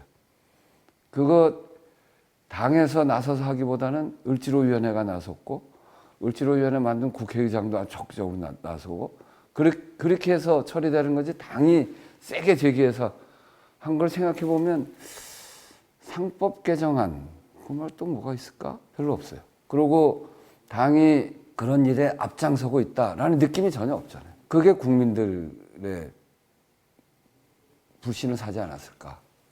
이런 생각도 좀 더 해봐야 되고. 또 우리는 지난 총선에서 우리가 최대 의석을 만들었어요. 175석. 지역구에서 161석, 비례까지 하면 175석을 만들었어요. 야권 전체가 192석이에요. 그렇게 되니까 비상계엄 해제도 나만 들어가면 과반 되겠지 하는 신뢰가 생기잖아요. 우리가 150석이나 160석쯤 야권이 됐다. 그러면 비상계엄 해제하러 국회 들어올 수 있겠어요? 해제하지 못하면 다 그냥 싹 잡혀갈 텐데. 그럼 걱정하고 우선 숨을까 이 걱정부터 하게. 이게 야권이 192석쯤 되니까 비상계엄 해제될 거다 하고 자신 있게 들어오는 거예요. 탄핵도 마찬가지예요. 그 192명이 기본이 되니까 저쪽에 조금 더 붙어서 된 거잖아요. 정권 교체도 그렇게 해서 된 거고. 그 힘은 어디서 오냐? 지난 총선 때 연동제에서 왔어요. 지역구는 민주당이 나가고 비례는 비례당이 나가고 그렇게 하자. 우리 당 안에서 병립제 그대로 하자는 사람들도 있었어요. 그러면 조그만 정당이 지역구에 가서 다 붙으면 2, 3% 차이로 떨어지는 데가 많았을 거예요. 그렇게 안 하고 지역구는 다 민주당으로 몰빵하고 그리고 비례는 비례. 그 과정에 지역구에 후보 내지 않은 조국혁신당도 큰 거예요. 조국혁신당이 아마 지역구에 후보를 냈으면 그렇게 비례해서 표를 못 받았을 거예요. 이제 그런데 이번에 평택 같은 데서는 그런 그 민주연합전선이 크게 훼손된 거죠. 이런 잘못들. 그리고 당 내가 서로 막 그 멸칭을 쓰면서 조롱하고 있잖아요. 이런 것들을 어떻게 극복할 거예요? 이게 이번 전당대회에서 해야 되는 일이죠. 후보들이 사실은 이제 저도 국회의장 하면서 그래도 통합적으로 하고 이 갈등적 요소를 그래도 봉합하려고 했다.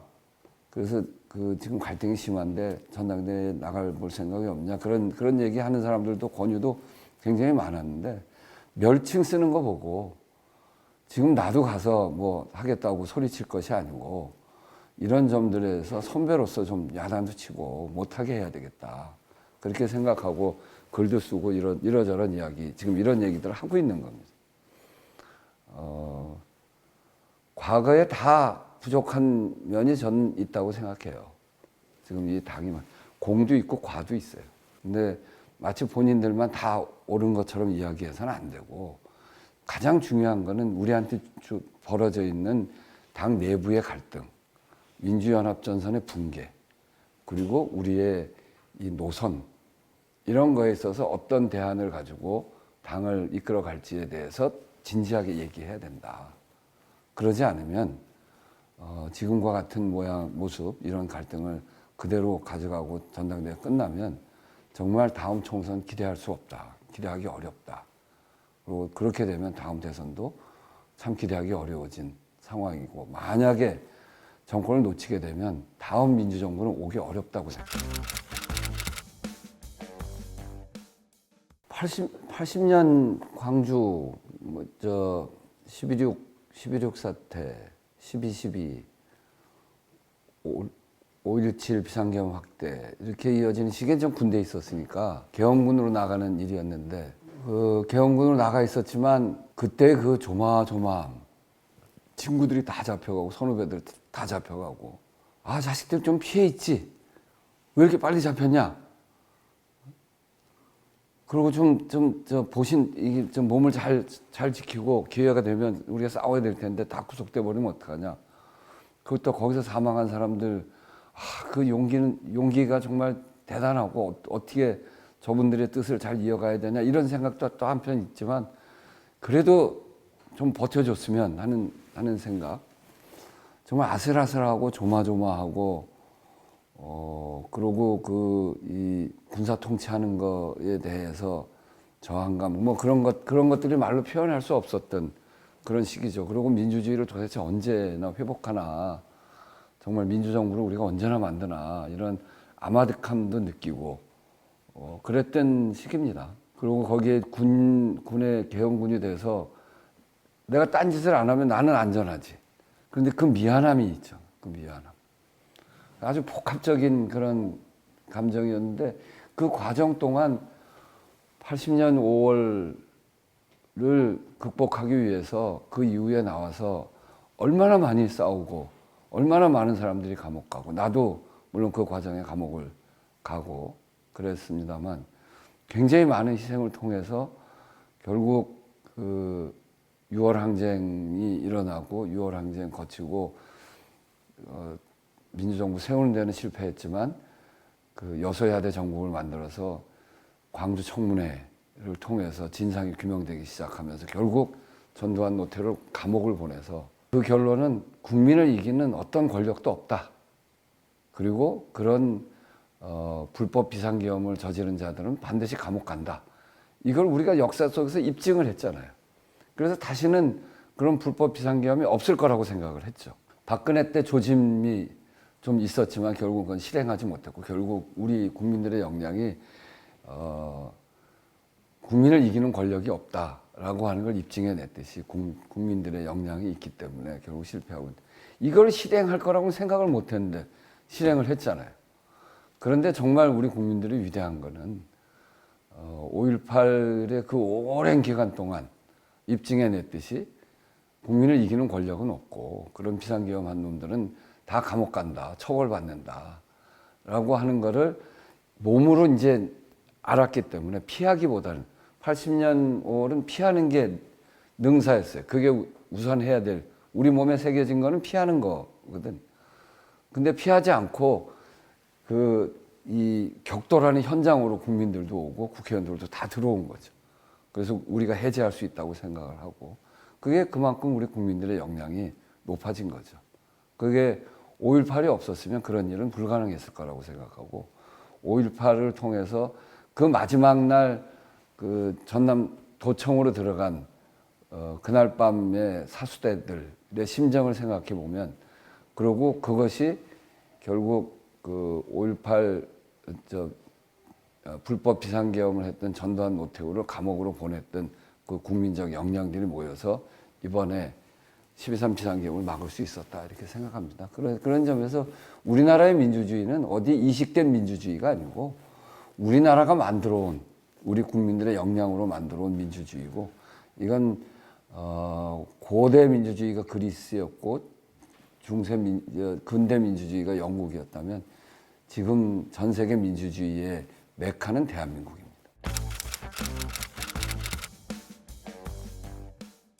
80년 광주 11.6 사태, 12.12,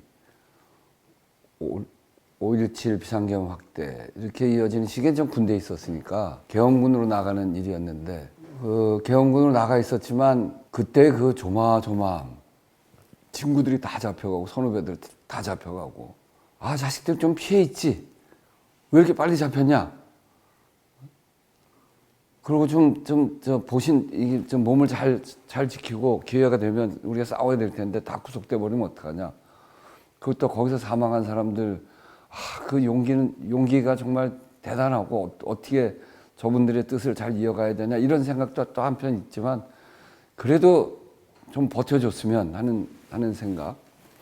정말 아슬아슬하고 조마조마하고 그러고 이 군사 통치하는 거에 대해서 저항감 뭐 그런 것들이 말로 표현할 수 없었던 그런 시기죠. 그리고 민주주의를 도대체 언제나 회복하나, 정말 민주정부를 우리가 언제나 만드나 이런 아마득함도 느끼고 그랬던 시기입니다. 그리고 거기에 군의 계엄군이 돼서 내가 딴짓을 안 하면 나는 안전하지. 그런데 그 미안함이 있죠. 그 미안함.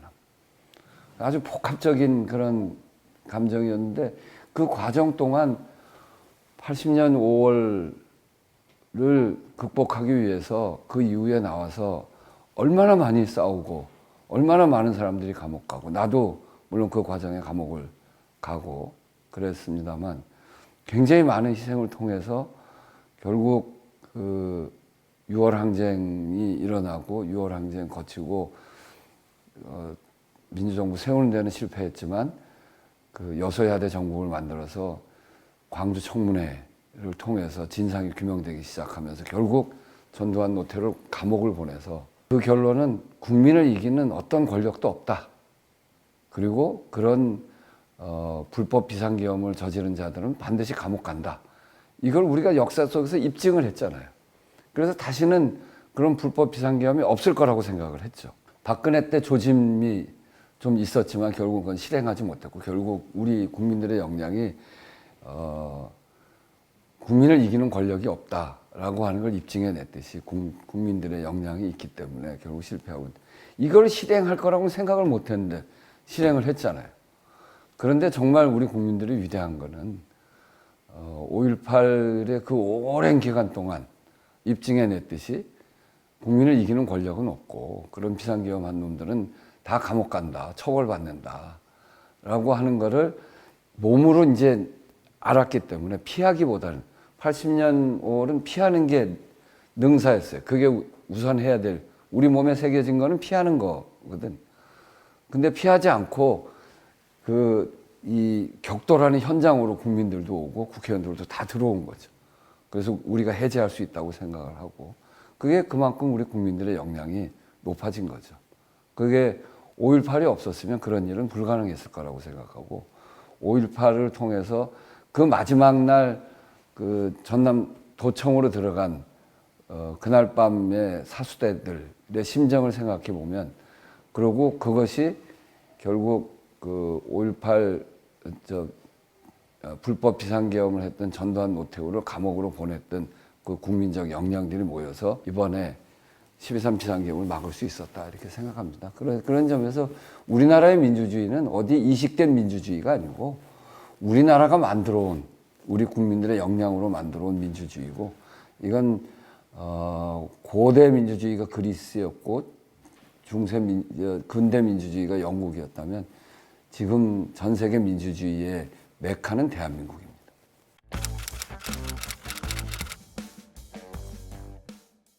그게 절박함이에요.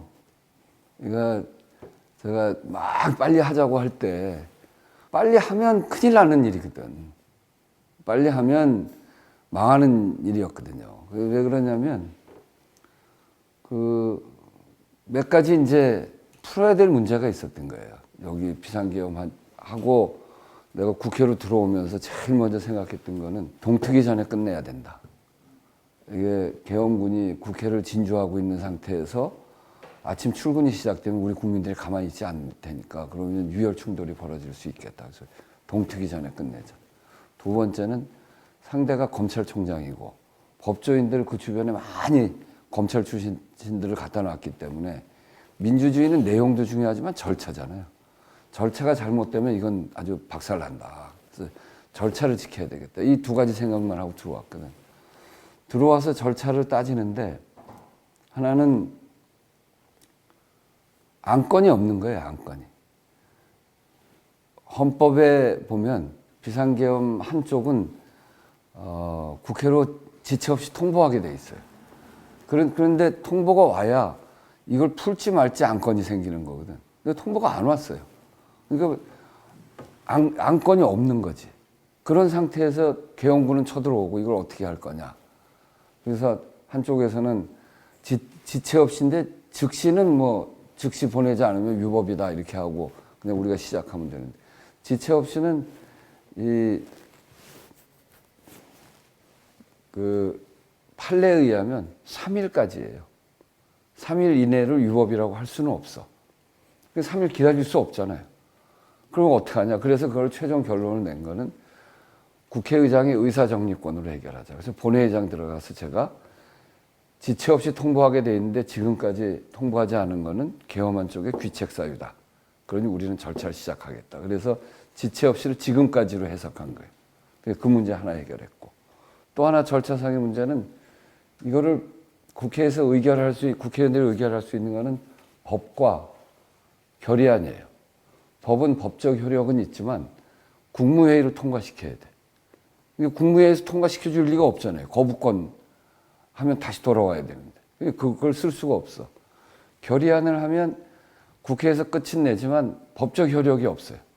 그래서 이걸 어떡하냐 고민하고 있는데 의사국장이 64년 6.3 사태 때 6월 3일 날 비상계엄을 발동했는데 다 잡아갈 사람들 다 잡아가고 다 쓰리하고 난 다음에 이걸 정리하고 난 다음에 7월 24일 날 여야 합의로 비상계엄 해제를 요구 결의안을 통과시켜서 그거 가지고 해제해요.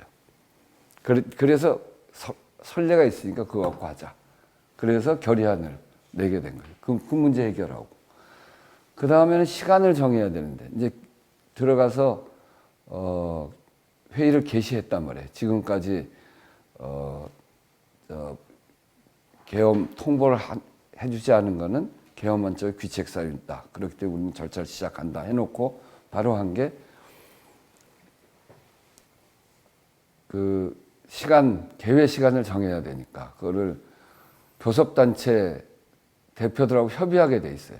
아무리 바쁜 본회의도 4시간은 줘야 돼요. 부산에 있는 사람이 올라오는 시간은 줘야 될 거 아니에요. 갑자기 회의 소집하는데 나 부산에 있다. 그러면 올라올 시간을 줘야지. 독자적인 헌법기관인데 내가 그 시간이 안 되기 때문에 당신은 안 돼. 이렇게 할 수가 없어요. 그러니까 최소 4시간은 줘야 되는데 급한 사정이라 그렇게 할 수가 없어서 여야 교섭단체 하게 돼 있고 협의할 때 내가 추경호 대표한테 1시간 줄게. 그러니까 추경호 대표가 조금 더 달라고 하는 걸 안 돼 하고 그냥 전화를 끄는 거예요. 그래서 1시간을 준 거예요. 그게 1시 반이에요. 그러니까 원래는 1시 반이어야 돼. 12시 반에 통화했으니까. 그런데 조금 있다가 유리창 깨고 계엄군들이 들어와서 다시 통화해서 계엄군들이 유리창을 깨고 들어왔기 때문에 사정 변경이 생겼다. 그래서 30분 당긴다. 시간을 더 달라고 한다는 건 안 된다고 끊고 그래서 1시가 된 거죠. 근데 그걸 사정 변경 없이 더 당길 수는 없어요. 그래서 1시까지 기다린 거예요. 근데 그 전에 하면 절차 위반이에요. 그 사이에 들어온 사람의 의결권을 내가 박탈한 게 되거든. 아무리 빨리 하자고 해도 할 수가 없어. 그래서 1시까지 기다린 거지. 근데 그 기다리는 시간 동안 내가 평생에 먹을 욕을 다 먹기도 했지만 의원들이 앞에서 소리치고 좀 계세요. 국회의장도 마음이 급하죠. 계엄군들이 언제 문을 부술지 모르고 절박했죠. 그래서 12시 47분에 회의는 개회를 해요. 개회 시간을 1시로 잡았는데 1시는 첫 번째 의결 시간이에요. 들어와서 의결권 때문에 그렇거든. 그러니까 개회합니다 시간도 줄이려고 47분에 개회를 하고 그 사이에 만약에 총을 쏜다거나 문을 부시기 시작하면 사정 변경을 선언하고 시간을 땡겨 보려고 47분에 개회하고 1시까지 기다린 거죠. 그런데 사정 변경 사유가 없어서 1시 전에 하면 절차 위반으로 쟤네들이 비상계엄 해제 결의를 받아들이지 않았을 거예요.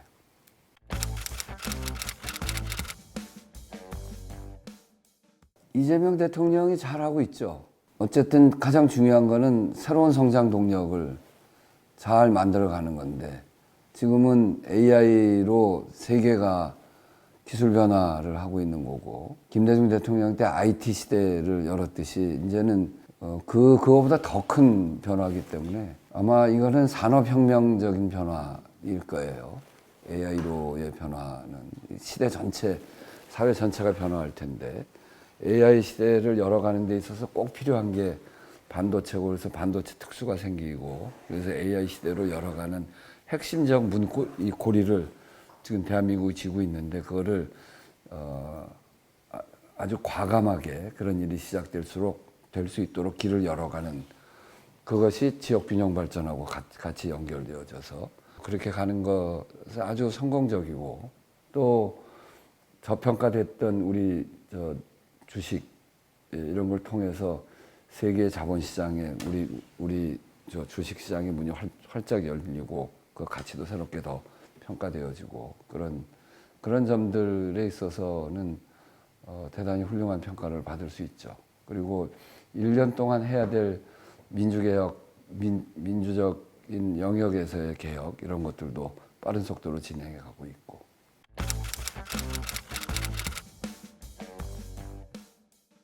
부족한 점이 있다면 뭐 대통령도 그런 이야기를 하고 있습니다만 우리 사회 양극화가 어느 때보다도 더 심각해져 가고 있어요. 여러 가지 노력을 하고 있지만 그럼에도 불구하고 중소상공인들의 상태가 점점 더 나빠지고 있고 고물가, 고금리, 고환율 이런 것들 때문에 아주 어려움을 많이 겪고 있는데 이런 문제, 우리 사회 양극화를 어떻게 극복해 나갈 것인가, 또 청년들의 문제들, 이런 국민들의 삶, 민주주의란 결국 국민의 삶으로 입증되어지는 민주주의가 돼야 되고 우리의 우리의 성장, 또 이런 성과 이런 것들이 국민들에게 고르게 퍼지지 않으면 경제 성장으로 성과를 내기가 굉장히 어려워져요.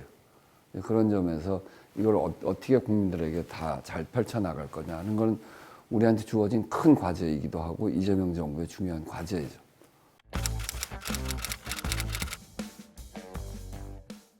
아무래도 민주정부 대통령이니까 현직 빼면은 3분밖에 없잖아요. 그러니까 그 3분 다 얘기할 수는 없고 베스트 원만 얘기하면 역시 김대중 대통령이죠. 하여튼 우리 민주주의를 문을 연 분이잖아요. 김대중 대통령의 사형 선고 최후 진술은 너무나 감동적이죠. 변절하지 않은 거고 죽음까지 각오하고 뭐 여러 차례 죽을 고비를 넘기셨다고 그렇게 이야기를 하시는데 그 중에서 사형 선고를 받고 최후 진술을 그렇게 임할 수 있었다는 것, 민주주의가 올 거다. 나는 지금 죽더라도 민주주의가 올 거다. 그리고 자기 동료들한테 정치보복은 더 이상 있어서는 안 된다. 이렇게 얘기를 하고 나를 이렇게 만든 사람들에 대해서 용서한다. 그 용서뿐만이 아니라 민주주의에 대한 신념을 놓지 않은 거죠. 그런 점에서 그 이후에 수평적 정권 교체까지 3당 야합을 할 때도 응하지 않고 이 정권 교체를 해서 민주정부 만들 때까지 전혀 변하지 않고 굳건하게 간 거는 민주주의에 대한 확신이 없으면 불가능하죠. 감옥에 살면 내가 꼭 이렇게까지 살아야 되나? 이런 생각이 많이 들어요. 근데 내가 이렇게 희생하는 것이 우리나라 민주주의가 더 발전하는 길이야. 이렇게 생각하고 견디는 건데 이분은 사형 선고를 받으면서까지 그렇게 생각을 하고 변절하지 않고 결국은 이루어낸 민주주의의 아버지다 이렇게 봐야 되고, 그리고 한반도 평화의 선구자니까요. 3단계 통일론에서부터 결국은 평양까지 가셔가지고 했던 김정일 위원장과 차 안에서 나눴던 대담, 거기에 김정일 위원장이 우리 통일하는데 얼마나 걸릴까요? 그랬더니 김대중 대통령이 한 30년 걸리지 않을까요? 그랬더니 김정은 위원장은 아마 분단된 만큼 걸리지 않을까요? 서로 그렇게, 그러니까 체제를 유지하면서 서로 교류하고, 그리고 또 거기에 경제 협력을 통해서 서로 이득을 보고, 그리고 차이를 줄여가면서 하는 점진적 통일 방안, 그런 길을 만들고 실천하고 남북 정상회담을 하고, 그래서 한반도 평화의 길을 열고, 지금 이제 우리가 하는 일이 다 그 길 안에서 진행되는 거잖아요. 또 하나 정말 놀라운 거는 기초생활보장법 만들었다는 거예요. 이 국가가 해야 될 일이 적어도 굶어서 죽는 일은 없어야 된다. 그래서 가장 어려운 사람들한테 최소한의 삶을 보장해 줄 수 있는 그런 제도를 만든, 그게 중산층과 서민의 정당, 누구를 위한 정당이다라고 하는 걸 처음 얘기하신 분이에요. 그 전에는 누구를 위한 정당이라는 건 없어요.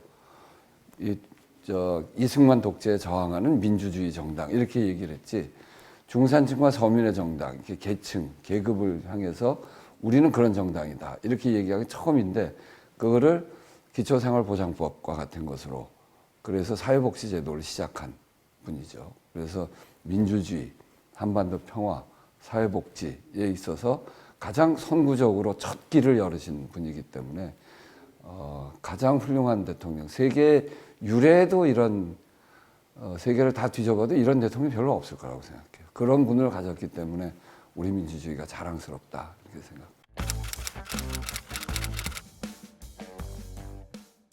워스트 대통령은 첫 번째는 역시 전두환이고 두 번째 이승만, 세 번째 윤석열 이렇게 봐야 됩니다.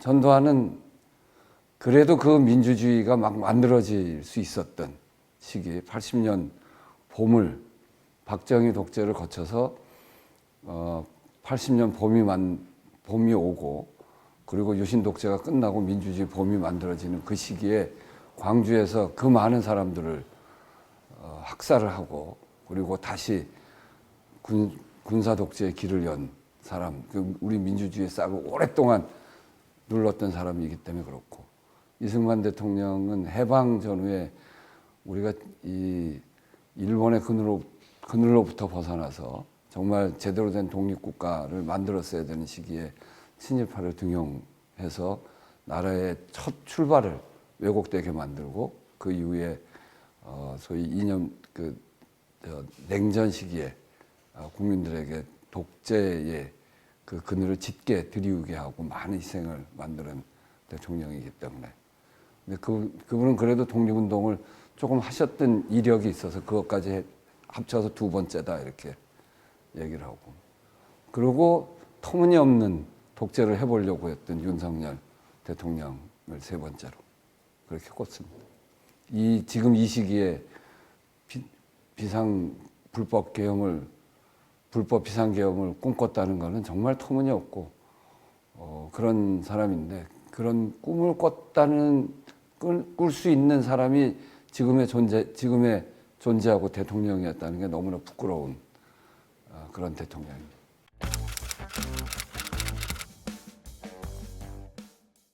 정치하는 사람들도 마찬가지고 모든 사회 구성원들이 마찬가지인데 절대로 오만해지면 안 된다는 생각이에요. 내가 이제 여러 가지 활동한 것 중에 오래 나로서 아주 자부심도 있고 오래 기억 남는 대목이 이제 환경운동을 하면서 우리나라 5개 강을 다 걸은 거예요. 발원지부터 하구까지. 그러면서 이제 우리 국민들의 사는 모습을 쭉 다 보고 5년에 걸쳐서 하나씩 강을 다 걸었는데 금강 걸을 때 나를 이제 안내해 주던 금강 지킴이 금강 하천 네트워크 단장 하셨던 분인데 그분이 전체를 다 안내를 했어요. 안내했는데 하루는 산속 깊숙이 날 끌고 가더라고. 깊숙이 들어가서 정말 길이 없는 데까지 갔어요. 그래서 거기서 길을 찾아보라고 그러더라고. 길을 찾을 수가 있나? 길이 없는데. 그랬더니 그 사람이 나한테 무릎을 꿇어봐라. 그래서 무릎 꿇었더니 손을 땅에다 대봐라. 그래갖고 이렇게 엎드린 자세가 됐지. 그랬더니 그렇게 하면 야생동물의 눈높이가 되니까 야생동물이 다니는 길이 보인다. 그 길 따라서 아래로 내려가면 물하고 연결되고 물을 따라가면 본류와 만난다. 그러니까 숲속에서 길이 없을 때 그 길을 다니던 야생동물의 눈높이로 맞추라. 이런. 그 얘기는 그 양반이 나한테 아주 큰 교훈을 준 건데 뭘 판단하기 어려워지면 국민의 눈높이로 맞춰라. 국민 속으로 들어가라. 현장에 답이 있다. 내가 을지로위원회하고 그 현장에 답이 있다. 정치는 힘이 약한 자들의 가장 강한 무기다. 이런 거의 출발이 사실은 거기에요. 숲속에서 야생동물의 눈높이로 맞춰라. 지금 민주당 갈 길이 굉장히 어려워요. 해야 될 일도 많고 지금 뭐 여러 가지 점에서 위기이다 이렇게 이야기도 하고 또 그거에 대한 평가도 여러 가지고 후보들 나와서 이러저런 얘기하는데 가장 중요한 거는 국민들의 고통이 뭔지 국민들의 삶이 어떤지 그거를 진짜 진솔하게 정말 잘 봐야 된다. 그래서 국민의 눈높이 말로만이 아니라 국민들의 삶의 현장에서 답을 찾는 노력을 꾸준히 민주당이 해야 된다. 그래야 겸손해진다.